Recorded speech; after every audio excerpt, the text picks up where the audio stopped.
Hey everybody, and welcome to Early Access Podcast, episode 95. This show's Angelo, as usual, and thank you for coming back. And I promise you, this is actually episode 95, as opposed to the last one, which was 95, when it was actually 94, and the one before that, that wasn't 94, but it was actually 93. I just messed up the last couple of episodes in a row, because I am a boss like that.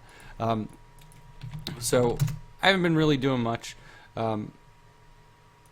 Played the Division over the weekend, as you guys know if you listen to the last episode, and then I recently just picked up Rainbow Six Siege. If you didn't play that, I mean, if that really counts as playing anything. So first, I just want to mention that I am on Instagram, Early Access on Instagram, and I just wanted to point out, because I'm putting myself on tape to audition for Wade Watts in Ready Player One. There's an ongoing audition going around, and so more followers, more likes and stuff like that. I know that kind of stuff is important to casting directors nowadays. I don't see why it's really relevant, but they want to make sure that you can probably reach out to people. So if you want to go follow the Instagram Early Access over there, or follow me on Twitter, Early Access PC, or you can follow my personal Twitter account, which is, God, I don't even remember. I don't use it that often. Let me find myself. There we go. @_Angelo Randazzo. If you want to go check that out. You can follow me on there if you like. But the website and the podcast pages are the best for everything, so I usually use those. But I'll be posting video game stuff and acting stuff on all of it. If you're interested, I know it's not everybody's cup of tea, but it's something I'm into, and this show's really for me to just talk about stuff. So you can go do that if you like. But yeah, I really haven't played much. I just picked up Rainbow Six Siege, and trying to get into that as I wait for the Division to come out, because that's going to be the next big game that I probably spend a lot of time with, aside from the indie games that I get around to playing. I do have one other game to play still, Tricone Lab. I just haven't gotten around to it yet. I haven't mentioned it a couple times, but I just haven't had a chance to sit down and record anything of it. So I don't want to just jump in and not have the time to do a good first look. So usually try to do about an hour, as most of the videos. So you can check that out once it comes up. But since I haven't really played anything, we're just going to jump right into the new stuff. I'm actually going to start with this game called Godus Wars. I usually don't talk about games that are mostly negative, but I wanted to bring up this one in particular because this is this is a game. It's got mostly negative reviews. 52 out of 52 reviews, it's only 30% positive. Costs $15. Now this is a God game, so it's like most God games where you're an omnipotent God and you're moving around. You're different. It's kind of like a real-time strategy game where you're moving around stuff. You're moving your troops around, or there's troops in this, but you're playing God basically.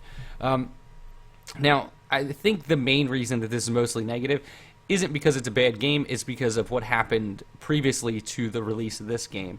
So Godus was a game that was kickstarted, and I should have done this before I started the podcast, but let me find Godus on Kickstarter here. Kickstarter Godus. Now it's Godus. It's by 22 Cans, which is it's 22 Cans and Peter Molyneux. So if you don't know who Peter Molyneux is, here I will Google it real quick and give you a little rundown. He's the creator of Black and White, Dungeon Keeper Populous, but as a God game goes, Black and White is the pinnacle of that kind of stuff. So let's see, campaign. I don't think this actually got. No, it did. So it got pledged, and from what I understand is people were very unhappy with the progress of the game and everything like that. It went up, from what I understand, on Steam and then got pulled down. So let me just look up Godus on here. So yeah, Godus is on here, and it came out. Well, it's not even. Okay, so Godus is included. If you go by Godus, it includes Godus and Godus Wars. So Godus, it doesn't have a release date, which is kind of disappointing. I'd really like to be able to point to that. But so this game is mostly negative with 5,400 reviews. It's only 33% positive. It's also $15. And from what I understand, the game just wasn't very complete. The updates were infrequent. It just wasn't a very good communication between the developer and the backers and the people in the early access program.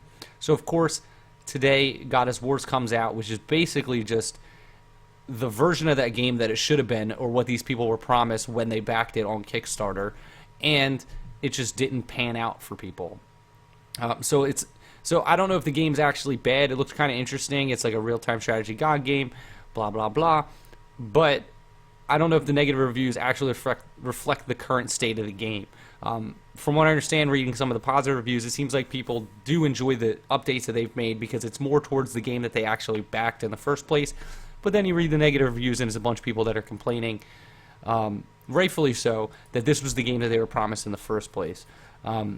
So I also don't like the fact that they took down the old page, or just were like basically re-releasing the game into early access under a different game name. It's a loophole that Steam allows, which they really shouldn't, because this isn't the first developer that's gone this route to do this kind of stuff. So I did want to mention that just because I think it's kind of weird, but I don't know if the game's actually bad. It just might be getting bad reviews just because people are bitter from the previous interactions with Can 22 Cans, and the whole development process of the previous game. So do your research, try to find out a little bit more information about it. It seems pretty good. It's got a good art style. Peter Molyneux is a a good guy to have behind it. So there is a FAQ that was released at the end of January, so like last week, the 25th. There's even like a QA with Peter Molyneux about what is Godus Wars. So go do your research, see if it's something you're interested in to back in the early access program. I just wouldn't take the negative reviews right now all too seriously, just because they seem to be a lot of people that were part of the previous game, and it's something that you should look into before you make a snap decision. It's just my opinion, though. All right, so the next game I got is called Half Dead. It's 81% positive at 11 reviews. It's only $1, and this is a multiplayer sci-fi game about a violent TV show, and your goal is to survive. Let's see. I hate poorly worded descriptions. Players' goal is to survive in a full of traps network of rooms. So it looks like it's a third person. Oh no, first person, third person. I don't know. Maybe this camera angle is just for demonstrative purposes, but it kind of reminds me of Cube, the movie. If you ever saw the movie Cube, where you're moving from room to room, and each room has a trap. So you're trying to make your way from room to room and not die. It's actually kind of interesting, and it's only $1. So I find that kind of stuff pretty cool. It says this one says pretty okay game, avoiding traps, don't die, fun with friends, graphics are okay, not fun to run around all the time. And then this negative review is that there's not enough content yet, but it's 90 cents. It's 10% off until the 10th of February, so you got a week left of that. It's only $1 normally. So, for $1, go check it out. I'll put it on my list, and maybe I'll drop $1 one time when I have nothing else to do, just to get a look at it. But it seems pretty interesting, and it's only $1. I've wasted dollars on worse stuff in my life. All right, this next game, it just seems dumb, and I thought it would be pretty funny.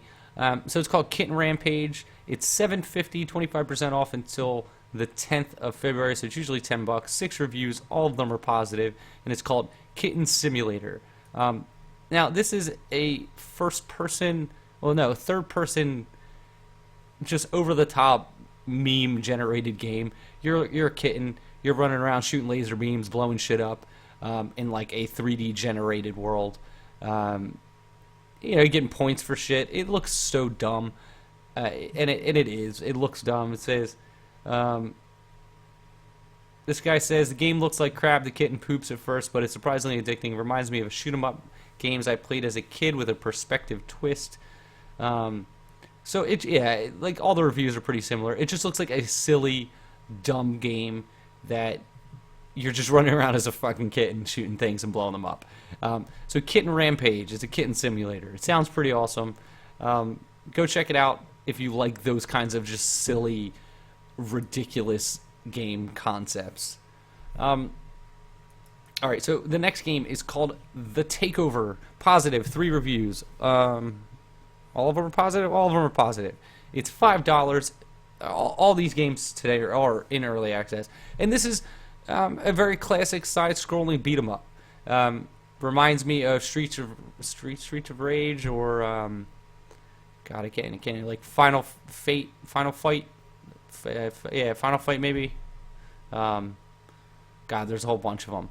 But that's what it looks like. It's a side scroll. You're moving to the right, kind of like the old Nintendo, the arcade Ninja Turtle games, that kind of style of games. You just run around punching people. The guy's got a gun too. It's got a gritty New York style, like a city, brawler beat 'em up. It's pretty simple. Oh, here it even says Final Fight, Streets of Rage are the games that it's inspired by. Didn't even see it on the page.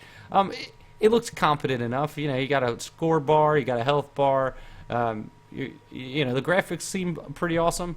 Just looking at them, things like this tend to look better just because the ability to make better graphics for cheaper is pretty easy nowadays. But for $5, as long as it's pretty competent, there's not a lot of good brawlers out there. Let's see, the goal is to have 4 playable characters, 7 stages, 3 different game modes, story, arcade, and survival, and a two-player co-op. So there you go. So if you have a friend at some point, maybe you'll want to pick it up. So just keep an eye on it for now. And I can't even read any of the reviews because they're not in English. Awesome. All right. On to the next. Path to the Sky. 20 reviews. All of them are positive. $9.99. Now, this game is actually just a really interesting looking game. So it's a pixel art style platformer roguelike. So you're exploring this. It's a really cool looking world in an interesting pixel art style with you're like these floaty like islands. It looks like it'd be like, it reminds me of if Bastion was a 2D side-scrolling platformer, or like a 2D platformer. Actually, maybe it'd be like if Bastion and Spelunky had a baby, so like everything was in the sky. That'd be a great description of this game. So you're running around, you're destroying monsters, you're trying to survive, you're collecting loot, collecting new items. It looks pretty cool, and at a price point of $10, I feel like this is a pretty interesting game. Just from watching the video, as long as it controls well, that's a big thing with these kind of games, especially roguelikes. I hate getting beaten by the controls and not my ability to actually beat the game itself, because that's frustrating when you're playing a game like this and you're like, oh man, I know what to do, but you can't do it just because maybe the controls aren't great. Maybe the aiming's not perfect. But it seems pretty good, and to have 20 positive reviews already is pretty awesome. And I'm a fan of these kind of roguelike games. It says it's got randomly generated caves and monsters and treasures, so it looks like each game plays, like each run, like most roguelikes, each run's going to be different. I don't know what the carryover effect is, because a lot of roguelikes have a carryover effect where it's just like from run to run to run, like what are you gaining, how is it getting easier, or whatever. So I don't know what that hook is. Like, what's the hook? Like, what makes you want to keep playing? So I would definitely recommend taking a look at it. I'm gonna reach out to these guys, see if I can get a copy of the game, because I think it looks awesome. Yeah, it just looks really cool. It's a really interesting game, and like I said, it's kind of like Bastion and Spelunky had like a roguelike love child. It's pretty cool looking. So go check out Path to Sky. All right, so the last game I got for you guys is called Super Bomb Rush. This has two positive reviews so far. It's $7.19, 10% off until the 12th of February, so it's usually $8. And now, watching the video of this, it is hard to like understand what exactly is happening. Okay, so I kind of get an idea. So it says it's a diffuse 'em up, but it's an action game. It says action adventure, but I don't really see that in there. So on the left side of the screen, you have arrows that you have to, I guess, push the buttons in. It's kind of like it reminds me of like a DDR style game, like any of those music games, but it's not music, pretty much. So you're pushing direction keys, it looks like, to defuse the bomb before it blows up. You got a timer that's counting down. It looks like you got different power-ups. What is this? No, these are different challenges. Yeah, so like the bomb drops, and then you have like a series of keys that you need to input in a specific order to defuse the bomb before the timer runs out. It seems pretty cool. I don't know. It's just something different. It just takes an already known style of gameplay with the direction pad and like trying to push buttons as fast as possible, and then you have beat the clock kind of style game, which leads to like an arcade style, like I just want to keep playing this game, I want to keep playing it, trying to beat your high score kind of thing. It looks pretty interesting. I like $8 or $7. It seems reasonably priced. So there's a couple YouTube videos. It looks like on the in the comments. I mean, in the reviews. There's 2 reviews. They both have a YouTube video. So I would go check their videos out. Maybe I'll get a video up of it. It doesn't seem like something that'd be very interesting for a video to make, though. So that's just my opinion of the matter. But that's going to do it for this episode. That's the last game that I have since the last episode. They come out in pretty good clips recently. Yeah. The beginning of the year was kind of slow. Please, if you have a game that you would like me to take a look at, send it over or send me an email, and I'll get back in touch with you at earlyaccesspodcast@gmail.com. Or email at earlyaccesspodcast.com for the time being. I still have a couple days left on that email address before I have to transfer everything over. But I would prefer earlyaccesspodcast@gmail.com. You can send all your questions, comments, recommendations, whatever you want to say, over to that email address as well. Follow me on Twitter, like I said, earlyaccesspc on Twitter. Go to earlyaccessmedia.com before I take the websites down and figure out exactly how I'm going to reconfigure all that stuff. Click through the Amazon banner. Use that whenever you buy anything off of Amazon. It really does help out the show. I get a little kickback. Everybody wins. You get to help out the show, feel good about yourself, and I get a little percentage back on that too. But yeah, that's going to do it for this episode, guys. Thank you again for listening. And please, if you have any recommendations, please hit me up on Twitter or email. If you want me to play something, if you want me to do something, please let me know. I would love to take a look at anything. But until next time, guys, it's Angelo with Early Access Podcast. And as usual, be awesome. See you guys next time.